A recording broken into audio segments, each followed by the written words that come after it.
السلام عليكم ورحمة الله وبركاته.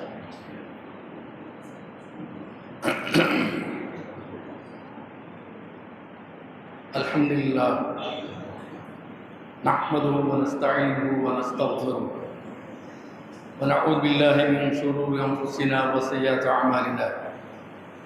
من يهده الله فلا مضل له ومن يضلله فلا هادي له، وأشهد أن لا إله إلا الله وحده لا شريك له، وأشهد أن محمدا عبده ورسوله. اللهم صل على محمد وعلى آل محمد كما صليت على إبراهيم وعلى آل إبراهيم إنك حميد مجيد. اللهم بارك على محمد وعلى آل محمد كما باركت على إبراهيم وعلى آل إبراهيم إنك حميد مجيد. أما بعد، وقد قال الله تعالى في القرآن العظيم: أعوذ بالله من الشيطان الرجيم.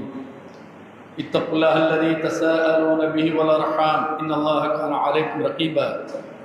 اتقوا الله وقولوا قولا سديدا يصلح لكم أعمالكم ويغفر لكم ذنوبكم ومن يطع الله ورسوله فقد فاز فوزا عظيما. اتقوا الله حق تقاته ولا تموتن إلا وأنتم مسلمون. يا بني آدم لا يفتننكم الشيطان كما أخرج أبويكم من الجنة ينزع عنهما لباسهما ليريهما سوآتهما إنه يراكم هو وقبيله من حيث لا ترونهم إنا جعلنا الشياطين أولياء للذين لا يؤمنون. கண்ணியத்துக்குரிய சகோதரர்களே, அல்லாஹ்வுடைய பேரருளால் புனித ரமலான் 2025 இரவு தொழுகையை முதல் நாள் தொழுதுவிட்டு அல்லாஹ்வுடைய மார்க்கத்தை நாம் அறிந்து கொள்வதற்காக இங்கு அமர்ந்திருக்கிறோம். இந்த ரமலானுடைய தொடரில் விசித்திரமான படைப்பின் வினோதங்கள் என்ற தொடரில் பல செய்திகளை நாம் இங்கு அறிந்து கொள்ள இருக்கிறோம். விசித்திரமான படைப்பாக இங்கு நாம் எடுத்துக்கொள்வது எது என்பதை 7ஆம் அத்தியாயம் 27ஆம் வசனத்தின் மூலமாக அதை நாம் தலைப்பாக எடுத்துக்கொள்ள இருக்கின்றோம். அல்லாஹ் சுப்ஹானஹு வ தஆலா தன்னை வணங்குவதற்காக 2 இனங்களை படைக்கின்றான். அதற்கு முன்னர் எதையும் யாரையும் படைக்கவில்லை என்று அல்லாஹ் படைத்திருக்கிறான். மலக்குகளை ஏற்கனவே அல்லாஹ் படைத்திருக்கின்றான். அதற்கு முன்னர் ஒட்டுமொத்த பிரபஞ்சத்தையும் அல்லாஹ் படைத்திருக்கிறான். இவைகளெல்லாம் படைக்கப்பட்டு அல்லாஹ் மட்டும் உட்கார்ந்து அழகு பார்ப்பதற்கு அல்ல. பிரபஞ்சங்கள் எல்லாம் சிந்திக்கிற திறன் இல்லாதவைகள். அதற்கு மனிதனுக்கு இருக்கிற அறிவு அதற்கு கிடையாது. அது பிரம்மாண்டமான படைப்பாக இருந்தாலும் மனிதனுக்குரிய அறிவு உண்டா என்றால் இல்லை. வானத்தை விட மிக பிரம்மாண்டமான படைப்பு உலகத்தில் ஏதாவது உண்டா? இல்லை. அதை போன்று ஒவ்வொன்றையும் எடுத்துக்கொள்ளுங்கள். அதற்கு கீழாக எதையும் நாம் என்ன செய்யலாம்? எடுத்துக்கொள்ளலாம். அப்படி பிரம்மாண்டமாக இருக்கக்கூடிய அல்லாஹ்வால் படைக்கப்பட்ட இந்த படைப்புகள் மனிதனோடு ஒப்பிட்டு பார்க்கிற போது அவைகளெல்லாம் தோற்று போய் விடுகின்றன. மனிதனுக்கு இருக்கிற அந்த அறிவு என்கிற ஒரே காரணத்திற்காக இன்றைக்கு கூட நீங்கள் பத்திரிகைகளில் பார்த்திருப்பீர்கள். சூரியனை ஆய்வு செய்வதற்காக நிகர்ஷாஜி என்கிற நம் சமுதாயத்தை சார்ந்த பெண் ஒருத்தி, செங்கோட்டையை சார்ந்த விஞ்ஞானி, இங்கிருந்து பல லட்சம் மைல்களுக்கு அப்பால் ஒரு கோளை செலுத்தி அது இன்றைக்கு ஒரு படம் அனுப்பியதாக பத்திரிகையிலே செய்தியை நீங்கள் படித்திருப்பீர்கள். சூரியனில் எங்கோ ஒரு வெடிப்பு ஏற்பட்டிருப்பதை அது படம் எடுத்து அனுப்பியிருக்கிறது. எது எப்படி இருந்தாலும் அந்த பிரம்மாண்டமான சூரிய கோளுக்கு அருகில் இது போய் படம் எடுத்திருக்கிறதா என்றால் இல்லை. இங்கிருந்து போன தொலைவுதான் பல லட்சங்கள், 15 லட்சம் என்று சொல்கிறார்கள். அதற்கு அப்பால் எத்தனை கோடி லட்சம் மைல்கள் அப்பால் சூரியன் இருக்கிறது என்று யாராலும் சொல்ல முடியாது, நெருங்க முடியாது. ஏனென்றால் 15 லட்சம் மைலுக்கு அப்பால் இந்த துணைக்கோளை நிறுத்துவதற்கு அதனுடைய அந்த கோள் தயாரிக்கப்பட்டதனுடைய மூலப்பொருள் இருக்கிறதே, சூரிய கதிர்களை தாங்கி பிடிக்கக்கூடிய அளவிற்கு, சூரிய கதிர்களால் அது சேதாரம் அடையாத அளவிற்கு இருக்கக்கூடிய மூலப்பொருளால் அது செய்யப்பட்டிருக்கிறது. அதையும் தாண்டி போனால் இங்கிருந்து அனுப்பப்பட்ட அந்த கோள் எந்த படத்தையும் என்ன செய்யாது, எடுத்து அனுப்பாது. அப்படித்தான் என்ன, சந்திரனுடைய தென்பகுதியிலே ஒரு கோளை இந்தியா இறக்கி தென்பகுதியில் என்ன இருக்கிற, மேற்பரப்பில் இல்லாமல் கீழ்ப்பரப்பில் என்ன இருக்கிறது என்பதை அறிந்து கொள்வதற்காக ஒரு கோளை அனுப்பினார்கள். அது 14 நாள் ஆய்வு செய்தது. ஏன், சந்திரனில் 14 நாள் தான் பகல், மீறி 14 நாள் இரவு தான்.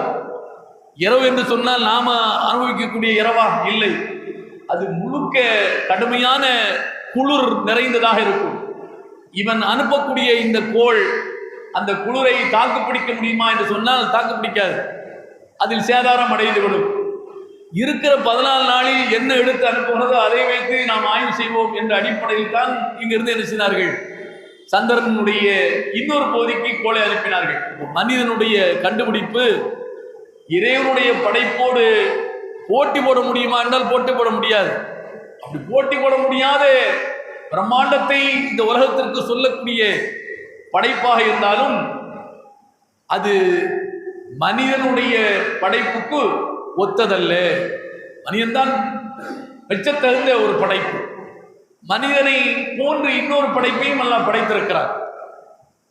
ஒமா ஹலக்துல் ஜின்ன வல் இன்ஸ இல்லா லியஅபுதூன் என்று அல்லாஹ் சொல்கிறார்.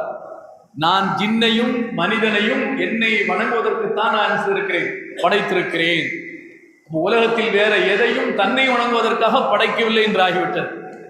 அது சூரியனாக இருந்தாலும் இன்ன பிற கோள்களாக இருந்தாலும் எதுவாக இருந்தாலும் தன்னை வணங்குவதற்காக வேண்டி வேற எந்த படைப்பையும் அல்லாஹ் படைக்கவில்லை. அவங்க பிரம்மாண்டமானதாக இருந்தாலும் அவைகள் அல்லாஹ்வை வணங்குவதற்காக படைக்கப்படவில்லை. ஆனால் அவைகள் அல்லாஹ்வுடைய கட்டளைக்கு கட்டுப்பட்டு நடக்கிறது என்பதை குர்ஆன் சொல்லி காட்டுகிறது. எது, மனிதனுக்கு இருக்கிற அறிவில்லாத ஒன்றாக வானம் இருந்தாலும், மனிதனுக்கு இருக்கிற அறிவில்லாத ஒன்றாக பூமி, சந்திரன், சூரியன், மற்ற இன்ன பிறவைகள் இருந்தாலும் அவைகள் அல்லாஹ்வுடைய கட்டளைக்கு கட்டுப்பட்டு நடக்கின்றன. மரம், செடி, கொடி அத்தனையும் அல்லாஹ்வுடைய கட்டளைக்கு கட்டுப்பட்டு நடக்கின்றன என்று அல்லாஹ் குர்ஆனில் சொல்லி காட்டுகிறார். அதற்கு என்ன கட்டளை இட்டிருக்கிறானோ அதை ஏற்று அவை என்ன செயல்பட்டு கொண்டிருக்கின்றன. ஆனால் அல்லாஹ்வுடைய கட்டளையை மீறக்கூடிய படைப்பு எது என்று சொன்னால் மனிதனும் சின்னம் தான். அல்லாஹ்வுடைய கட்டளை மீறக்கூடியது மனிதனும் சின்னம் தான். இப்போ பாருங்கள், ஒரு வாரத்துக்கு முன்னாலேயே தென் மாவட்டங்களில் மழை பெய்யக்கூடும், மிக கனமழை பெய்யக்கூடும் என்று எப்படி சொல்ல முடிந்தது? இருக்கிற சூழலை அவர் என்ன செய்கிறார், இந்த சேட்டலைட் மூலமாக வரைபடத்தின் வழியாக அவன் கண்டறிந்து, அப்ப இங்கே மேகக்கூட்டங்கள் திரள இருக்கிறது, இங்கு வெப்பச்சலனம் அதிகமாக இருக்கிறது, ஆதலால் வெப்பச்சலனம் அதிகமாகிற போது அது நிச்சயமாக மேகக்கூட்டங்களாக மழை மேகங்களாக திரள்வதற்கு வாய்ப்பு இருக்கிறது, காற்று அடிக்கிற திசையில் அது எங்கு போய் நிலை நிற்கும் என்பதையெல்லாம் கணித்து பெய்யக்கூடும் என்று என்ன செய்கிறான், சொல்கிறான். தென்காசி, திருநெல்வேலி போன்ற மாவட்டங்களில் மழை பெய்யக்கூடும் என்று 4 நாளைக்கு முன்னாலே சொன்னான். ஆனால் இப்படி எப்படி சொல்ல முடிகிறது? இருக்கிற வசதி வாய்ப்பை வைத்துக்கொண்டு, கருவிகளை வைத்துக்கொண்டு அவனுக்கு சொல்ல முடிகிறது. சொல்ல முடிவதற்கான காரணம் அல்லாஹ் ஏற்கனவே ஏற்படுத்தி வைத்திருக்கக்கூடிய அந்த ஏற்பாடு தான். சூரியன் அதனுடைய ஓட்டத்தில் ஓடிக்கொண்டிருக்கிறது, அதற்குரிய அச்சில் சுற்றி கொண்டிருக்கிறது, பூமியும் அதனுடைய அச்சில் சுற்றி கொண்டிருக்கிறது, சந்திரனும் சுற்றி கொண்டிருக்கிறது. அப்போ ஒவ்வொன்றுமே ஒவ்வொரு கோளுமே அதனுடைய அச்சில் சுற்றி கொண்டிருக்கிறது. என்றைக்கு அல்லாஹ் படைத்தான அந்த நாளிலிருந்து அந்த அச்சில் தான் சுற்றுகிறது. அது கொஞ்சம் இந்த பக்கம் அந்த பக்கம் விலகிச்சு வைங்க, மொத்த உலகம் என்ன ஆகும், முடிஞ்சு போகும். எல்லாமே அதாவது சீக்கிரமாக என்ன அழிவை சந்திக்கும். அப்போ சூரியன் தன்னைத்தானே சுற்றுகிறது, இருக்கிற கோள்களையும் சேர்த்து இழுத்து கொண்டு சுத்துகிறது. இன்னபிற கோள்கள் தன்னைத்தானையும் சுத்தி கொண்டு சூரியனை வட்டமடிக்கிறது. அப்ப இப்படிப்பட்ட ஒரு ஏற்பாட்டை அல்லாஹ் ஏற்கனவே ஒரு புரோகிராம் செய்து வைத்த காரணத்தினால்தான் அதன் இடத்தில் அவைகள் சுத்தி கொண்டிருக்கின்றன. ஒரு மரத்தை எடுத்துக்கொள்ளுங்கள். மரம் ஆரம்பத்தில் விதையை விதைக்கிற போது அது தளிராக, சின்ன செடியாக, பிறகு மரமாக அது வளர்ந்து அது என்னென்ன தர வேண்டுமோ அதை தந்து கொண்டிருக்க வேண்டும் என்று அல்லாஹ் ஒரு புரோகிராம் என்ன செய்கிறார், செய்து வைத்து விடுகிறார். அந்த புரோகிராமின் பிரகாரம் அது நடந்து கொண்டே இருக்கிறது. அதை மாற்றிக்கொண்டு அது எதையும் செய்வதே இல்லை. இப்படித்தான் ஒவ்வொன்றும் இந்த பக்கமாக காற்றடிக்கிற போது கிளை இந்த பக்கமாக சாய வேண்டும், அந்த பக்கமாக காற்றடிக்கிற போது அந்த பக்கமாக சாய வேண்டும் என்று அல்லாஹ் ஏற்கனவே புரோகிராம் செய்து வைத்திருக்கிறார். அந்த புரோகிராம் பிரகாரம் அவைகள் என்ன காற்றடிக்கிற போது மரத்தினுடைய கிளைகள் சாய்கின்றன, அது நிழல் தர வேண்டும் என்று ஏற்கனவே அல்லாஹ் முடிவு செய்து வைத்திருக்கிறார். அது மாதிரி என்ன, சூரியன் எந்த திசையில் விழுகிறதோ அதற்கு எதிர் திசையில் அது நிழல் தர வேண்டும் என்று அல்லாஹ் எழுதி வைத்திருக்கிறார். அந்த பிரகாரம் அது என்ன செய்து நடந்து கொண்டே இருக்கிறது. மனிதன் மட்டும்தான் அல்லாஹ் எதை அவனுக்கு புரோகிராம் செய்து வைத்திருக்கிறானோ, ஜின் மட்டும்தான் அல்லாஹ் அதற்கு எதை புரோகிராம் செய்து வைத்திருக்கிறானோ நேர் எதிராக செயல்படக்கூடிய ஒருவனாக ஜின்னும் மனிதனும் இருக்கின்றான். அப்ப என்ன காரணம்? இந்த இரண்டு இனத்திற்கும் அல்லாஹ் என்ன செய்கிறான், சிந்திக்கிற ஆற்றலை, ஏன் எதற்கு என்று எதிர்கேள்வி கேட்கிற ஆற்றலை, எதிர்மறையாக யோசிக்கக்கூடிய திறனை அல்லாஹ் இந்த இரண்டு படைப்புக்கு மட்டும்தான் அல்லாஹ் என்ன செய்திருக்கிறார், வைத்திருக்கிறார். ஆதலால் தான் என்ன எல்லாம் எதிர்முகமாக என்ன நடந்து கொண்டே இருக்கிறது இந்த இரண்டு படைப்புகளில் மட்டும். இதில் கண்ணுக்கு தெரியக்கூடிய படைப்பாக அல்லாஹ் மனிதனை படைத்திருக்கிறான், கண்ணுக்கு தெரியாத படைப்பாக அல்லாஹ் ஜின்னை படைத்திருக்கிறான். அதைத்தான் அல்லாஹ் 7ஆம் அத்தியாயம் 27ஆம் வசனத்தில் அல்லாஹ் சொல்கிறான். என்ன சொல்கிறான்? யா பனி ஆதம் லா யஃப்தினன்னக்கும் ஷைத்தான், ஆதமுடைய மக்களே, ஷைத்தான் உங்களை குழப்பத்தில் ஆழ்த்திவிட வேண்டாம், ஷைத்தான் உங்களை குழப்பத்தில் ஆழ்த்திவிட வேண்டாம். கமா அஹ்ரஜ அபவைக்கும் மினல் ஜன்னா, ஏன் குழப்பத்தில் ஆழ்த்திவிட வேண்டாம் என்று அல்லாஹ் எச்சரிக்கிறான். ஆதமை அல்லாஹ் எங்கு படைத்து குடியமர்த்தினான்? சொர்க்கத்தில் குடியமர்த்தினான். அதுக்காக நம்ம இந்த உலகத்தில் இந்த பாடுபடுறோம். அதை எதை எல்லாத்தையும் மொத்தமாக சுருட்டி வச்சு மூலையில் வச்சுட்டு நம்ம தொழுகைக்கு வருகிறோம். நம்மால் முடிந்தவைகளை செய்கிறோம், நம்மால் முடிந்தவைகளை விடுகிறோம், கூடாதவைகளை செய்யாமல் இருக்கிறோம், அனுமதிக்கப்பட்டவைகளை செய்கிறோம். எல்லாம் எதற்காக? அந்த ஒரு இலக்கை அடைவதற்காக, சொர்க்க வாழ்க்கையை நாம் என்ன பெற வேண்டும் என்பதற்காக. இந்த சொர்க்க வாழ்க்கையை படைத்த அந்த மாத்திரத்திலேயே அல்லாஹ் ஆதமுக்கு என்ன செய்யணும், கொடுத்தான். இப்போ உள்ளவே உட்காந்துக்க, அவருக்கு இணையாக ஹவ்வாவையும் படைத்த 2 உள்ள உட்காந்துக்கிடுங்க என்று என்ன அல்லாஹ் உட்காந்துட்டான். அந்த சொர்க்கத்தை பார்த்து பிரமித்து போய், ஆஹா இவ்வளவு அற்புதமான ஒரு பேரின்பம், எவ்வளவு அற்புதமான வாழ்க்கை, இதை இழக்க யாராவது அதாவது முயற்சிப்பார்களா? முடிவு செய்வார்கள்? முடிவு செய்ய மாட்டார்கள். ஆனால் என்ன, சொர்க்க வாழ்க்கையை ஆதம் இழந்தார். ஏன் இழந்தாரு? மலக்கள் மாதிரி அல்ல ஆதம படைச்சிருந்தான்னா பிடிச்ச பிள்ளையார் மாதிரி என்ன அங்கே என்ன செஞ்சிருப்பாரு, உட்கார்ந்துருப்பார். எங்கே உட்கார வச்சிருக்கோமோ அங்கே உட்கார்ந்துருப்பார், இங்கே இருந்தா இருப்பார். அது அங்கிலே இருக்க சொன்னார். ஏன் அவர் இங்கே உட்கார விடாரு? அங்கே தான் உட்காருவார். இங்கே இருக்க சொன்னார், இங்கே இருக்க மாட்டான், அங்கே போய் உட்காருவார் என்ற அந்த சிந்தனைக்குரியவராக அல்லாஹ் ஆதம் என்ன செய்தான், படைத்து விட்டான். அவருக்கு என்னென்ன கற்றுக் கொடுக்க வேண்டுமோ அத்தனையும் அல்லாஹ் கற்றுக் கொடுத்து விட்டான். அல்லம ஆதம் அஸ்மா குல்லஹா, ஆதமுக்கு அனைத்தினுடைய விவரங்களையும் அல்லாஹ் கற்றுக் கொடுத்து விட்டான். அப்போ கற்றுக் கொடுத்ததற்கு பிறகு அவருக்கு எல்லாம் தெரிய ஆரம்பித்து விட்டது. எல்லாம் தெரிய ஆரம்பித்ததற்கு பிறகு அவர் யோசிக்க ஆரம்பித்து விட்டார். யோசிக்க ஆரம்பித்ததற்கு பிறகு இதை விட இன்னொன்று வேறு எதுவும் இருக்குமோ, இதை விட சிறந்த ஒன்று இருக்குமோ, அதை நாம் போய் அடைந்தான், அதில் போய் நாம் இருந்தால் இன்னும் இதை விட பிரம்மாண்டமாக இருக்குமே, நல்லா இருக்குமே என்று யோசிக்க தோன்றுமா இல்லையா? அப்படி யோசிக்க வேண்டிய ஒரு நிலைக்கு அவர் தள்ளப்பட்டார். ஆதமை தள்ளியது யார்? ஷைத்தான் தான். ஆதமை தள்ளியது யார்? ஷைத்தான் தான் தள்ளினான். ஷைத்தான் சூழ்ச்சி செய்தான். ஆதமை ஹவ்வாவை படைத்து குலு மின்ஹா, நீங்கள் இதிலிருந்து என்ன செய்யுங்க, நல்லா சாப்பிடுங்க, நல்லா அனுபவிங்க, என்ன என்னென்ன செய்யணும் எல்லாம் செய்யுங்க என்று அல்லாஹ் என்ன செய்யலாம், மொத்தத்துக்கு அல்லாஹ் அவுத்து விட்டான். எந்த ரெஸ்ட்ரிக்டும் கிடையாது. ஒரே ஒரு விதிவிலக்கு மட்டும், குறிப்பிட்டு ஒரு மரத்தை நெருங்கக்கூடாது என்று. அது ஏன் நெருங்கக்கூடாது என்கிற எதிர்மறையான சிந்தனையை ஷைத்தான் ஆதமுக்கு போட்டான். ஆமா, ஏன் நெருங்கக்கூடாதுன்னு சொன்னா தெரியுமா? நீ நெருங்கினால், அதை அனுபவித்தால் இங்கே இருந்து விடுவாய். எப்படி? அல்ல அங்கு இருக்கிறதுக்கு தான் அவரை படைச்சு எல்லாம் உள்ள வச்சிருக்கான், அப்படிதானே இல்லையா? இந்த சிந்தனை வருவதற்கு முன்னர் ஆதமை படைத்த அல்ல குடியமர்த்தியனுடைய நோக்கம் அங்கே இருக்க வேண்டும் என்பதுதான். இந்த சிந்தனை வந்ததற்கு பிறகு ஆதமை அல்லாஹ் என்ன செய்யறான்? அங்கிருந்து வெளியேற்றுகிறார். அப்ப அங்கிருந்து வெளியேற்ற வேண்டிய எல்லா கைங்கரியங்களையும் சைத்தான் செய்தான். சூழ்ச்சியை சைத்தான் செய்தான், உண்டாக்கினார். ஆதம் யோசனை செய்தார், யோசித்தார், சிந்தித்தார். சரிதான், ஏன் நம்ம அந்த மரத்தை தான் நம்ம நெருங்குவோமே, அதைத்தான் நாம் சாப்பிடுவோமே என்று முயற்சித்தார். அல்லாஹ் என்ன செய்தான்? நீ இப்படி வருவ, இதன் மூலமாக நீ இங்கிருந்து கீழே அனுப்பப்படுவாய் என்று ஏற்கனவே முடிவு செய்தனுடைய விளைவு அல்லாஹ் என்ன செய்தான்? ஆதமை கீழே அனுப்பினான். அதைத்தான் அல்லாஹ் எச்சரிக்கிறான். 7ஆம் அத்தியாயம் 27ஆம் வசனத்தில், லா யஃப்தினன்னக்கும் ஷைத்தான் கமா அஹ்ரஜ அபவைக்கும் மினல் ஜன்னா. ஷைத்தான் உங்களை குழப்பத்தில் ஆழ்த்திவிட வேண்டாம். உங்களுடைய பெற்றோரை, ஒவ்வொருவரையும் பார்த்து அல்லாஹ் சொல்கிறான், உங்களுடைய பெற்றோரை, நமக்கு பெற்றோர் யார்? ஆதமும் ஹவ்வாவும். உங்களுடைய பெற்றோரை சொர்க்கத்திலிருந்து என்ன செய்தான்?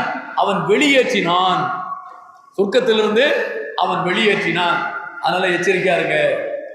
ஷைத்தான் உங்களை என்ன செய்வான்? குழப்புவான். ஷைத்தான் உங்களை கால வருவான். எச்சரிக்கையாக இருங்கள். உங்க பெற்றவங்களையே அவன் அங்கிருந்து வெளியேற்றிட்டான்னு சொன்னா நீங்க பிள்ளை தானே, உங்களை சும்மா விடுவானா? அதனால எச்சரிக்கையா இருங்க என்று அல்லாஹ் என்ன சொல்கிறார்? யன்ஸிஉ அன்ஹுமா லிபாஸஹுமா லியுரியஹுமா சவ்ஆதிஹிமா. எந்த அளவுக்கு அல்லாஹ் குழப்பினான்? அந்த இருவருக்கும் அல்லாஹ் அணிவித்திருந்த ஆடையை அந்த இருவரிடமிருந்து அல்லாஹ் அந்த ஷைத்தான் என்ன செய்தான்? கழட்டினான். ஆடையை கழட்டினான். ஆடையை கழட்டியாச்சுன்னா ஆதம் பார்க்கிறார், தன்னுடைய மேனியை திறந்த மேனியாக பார்க்கிறார். ஹவ்வாவும் தன்னுடைய மேனியை திறந்த மேனியாக பார்க்கிறாள். அவ பார்க்கும்போது அப்ப அவர்களுக்குள் ஒரு வகையான சிந்தனை என்ன செய்கிறது? ஏற்படுகிறது.